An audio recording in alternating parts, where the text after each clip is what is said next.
Olá pessoal, meu nome é Vitor Rosa, sou um dos coordenadores do site Triple Y e hoje será a nossa segunda aula sobre os fundamentos em doenças valvares, tudo o que você precisa saber sobre estenose aórtica. E o nosso tema de hoje é quais são e por que surgem os sintomas. Então, o primeiro ponto a se falar sobre sintoma é que apenas valvopatias anatomicamente importantes geram sintoma ou repercussão. Ou seja, se o indivíduo tem uma valvopatia moderada, uma estenose aórtica moderada, esses sintomas que ele apresenta não são relacionados à valvopatia. Ele precisa ter uma valvopatia anatomicamente importante para ter sintomas relacionados à doença valvar. E o segundo ponto, que na presença de sintomas, esse paciente tem um impacto no seu prognóstico, um impacto na sobrevida. Ou seja, sintomas é igual a mortalidade aumentada e eu devo intervir nesse paciente. Então a gente começa falando do trabalho clássico de Ross e Braunwald, publicado no Circulation em 1968. Nesse trabalho, eles mostravam que o indivíduo com estenose aórtica importante assintomático estava num período de latência. Ou seja, enquanto assintomático, o prognóstico desse paciente é favorável a despeito da doença valvar. Entretanto, quando os sintomas iniciam, aí sim a mortalidade ela é muito grande, chega até 50% em 2 anos. Ou seja, quando eu tenho sintoma e não submeto esse paciente a nenhuma intervenção, ele tem um acréscimo muito grande de mortalidade. Esse trabalho foi replicado recentemente através do grupo Partner, a publicação do Partner Trial 3 anos, a Coorte B. O que era a Coorte B? Ele comparava pacientes com estenose aórtica importante sintomáticos com indicação de intervenção, e esses pacientes eram inoperáveis. Um grupo ficava com tratamento padrão, que é medicamentoso, valvoplastia catéter balão, e o outro grupo era submetido a TAV. Ou seja, esse grupo no tratamento padrão é um grupo de história natural. E o que eles mostraram nessa publicação?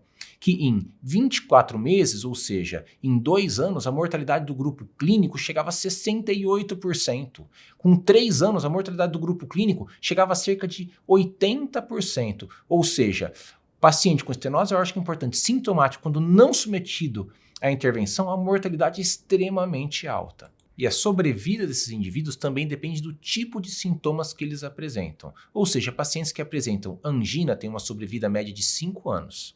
Pacientes que apresentam síncope têm uma sobrevida média de 3 anos. E aqueles com sintomas de insuficiência cardíaca, como dispneia, por exemplo, têm uma sobrevida média de 2 anos. Em outras palavras, a presença de sintoma é um indicativo de um péssimo prognóstico e o paciente com sintoma deve ser submetido à intervenção para eu mudar esse prognóstico. No momento que eu corrijo a estenose aórtica importante, ele volta a ter uma sobrevida, um prognóstico favorável. Vocês já tiveram na primeira aula a fisiopatologia da estenose aórtica, como que esse ventrículo remodela a partir de uma pós-carga elevada que a estenose aórtica gera no ventrículo, e a gente entende que a hipertrofia é concêntrica, ou seja, eu vou aumentar a massa para dentro do ventrículo, reduzindo a cavidade. E isso nos ajuda a entender por que esse indivíduo apresenta dispneia como um dos sintomas.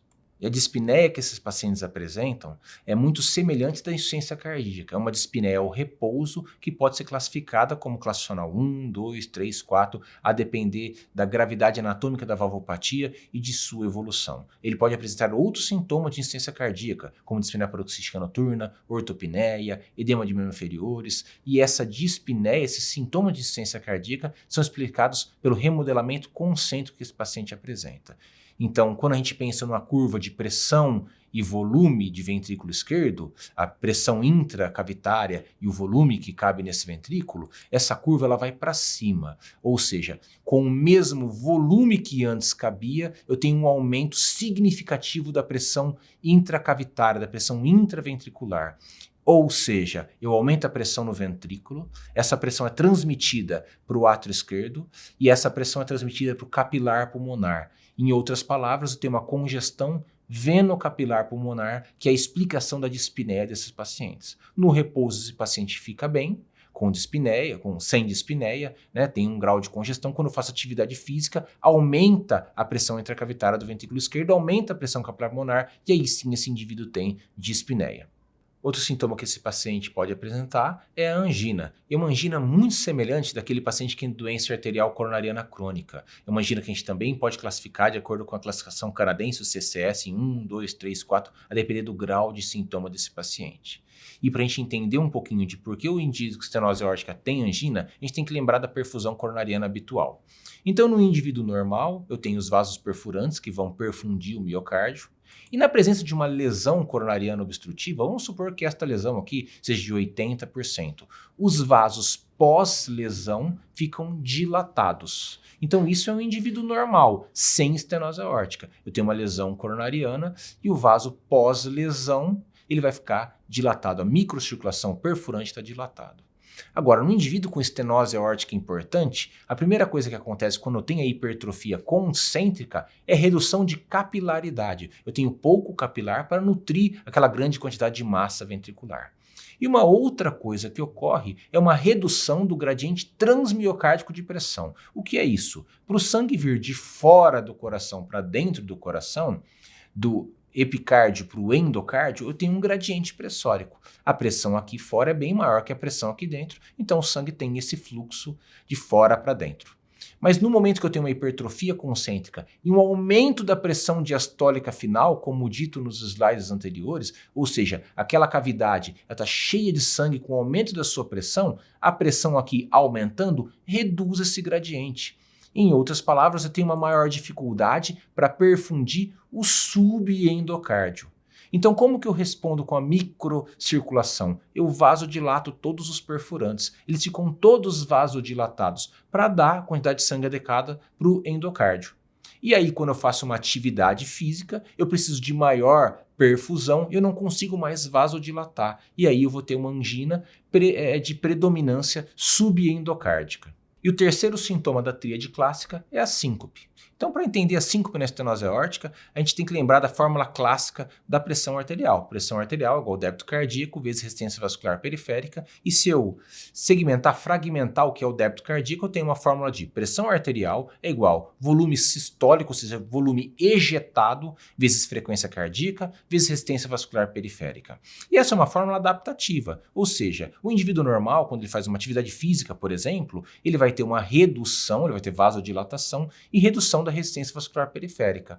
Para compensar e para a pressão não cair, eu aumento a contratilidade, que é um dos itens que compõe o volume ejetado, e aumento a frequência cardíaca. Então eu compenso a queda da resistência vascular periférica para a pressão ficar adequada. Qual que é o problema de quem tem estenose aórtica? O primeiro problema é que, nesses indivíduos, a frequência cardíaca não deve aumentar. Quando ela aumenta, ela é deletéria. Por quê? Para eu conseguir esvaziar o ventrículo, eu tenho que aumentar o tempo de sístole, ou seja, quanto mais devagar eu fizer a sístole, mais fácil eu esvaziar o ventrículo. Não adianta contrair mais rápido e mais forte, porque a pós-carga da estenose aórtica importante ela é fixa. Eu contraio mais forte, a pós-carga, a válvula não abre mais. Eu tenho que contrair devagar para esvaziar, como se fosse uma seringa. Eu empurro o êmbolo vagarosamente. Então, aumentar a frequência cardíaca é deletério. Não é uma maneira que eu consigo compensar, por exemplo, uma queda da resistência vascular periférica que possa ocorrer por atividade física, calor ou uso de vasodilatador.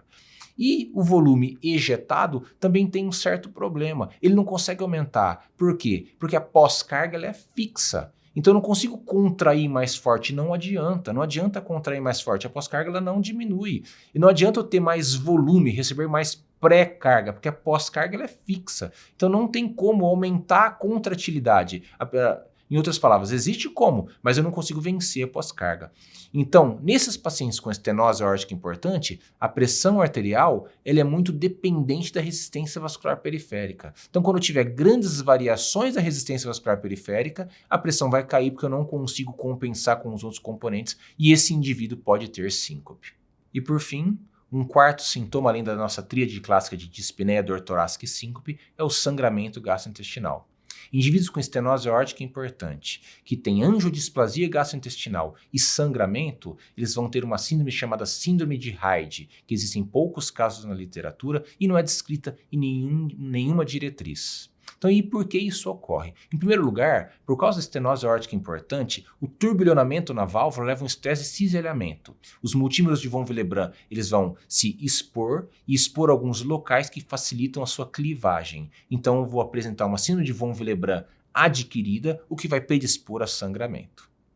Em relação às angiodisplasias, a hipótese é que existe uma hipoxemia da mucosa intestinal, ou seja, a mucosa intestinal ela não enxerga o fluxo pulsátil de sangue. Como a estenose aórtica eu tenho uma ejeção mais lenta, com menos força contrátil do coração, ele enxerga esse pulso parvos et tardos com uma hipoxemia de mucosa intestinal. Isso aumenta a chance de surgirem angiodisplasias no intestino.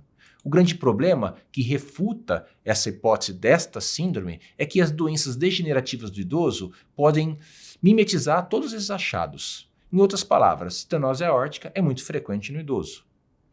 Angiodisplasias gastrointestinais são muito frequentes no idoso.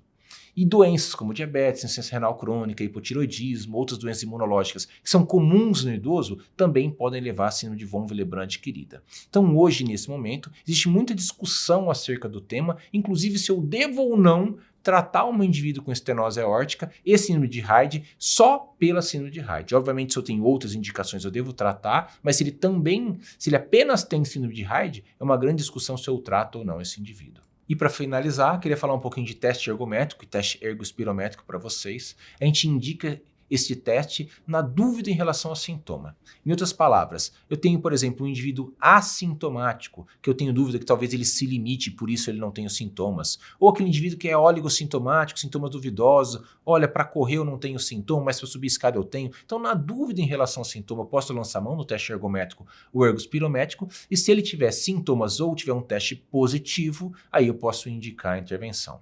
Lembrando que é contraindicado, é classe 3, realizar um teste ergométrico no indivíduo que já é sintomático. Ou seja, eu tenho uma angina ao esforço, eu quero saber se essa angina é da coronariopatia ou da estenose aórtica. Não. Se ele tem angina independente de coronariopatia ou não, se ele tem estenose aórtica importante, eu devo indicar a intervenção. No indivíduo sintomático, eu nunca devo realizar o teste ergométrico.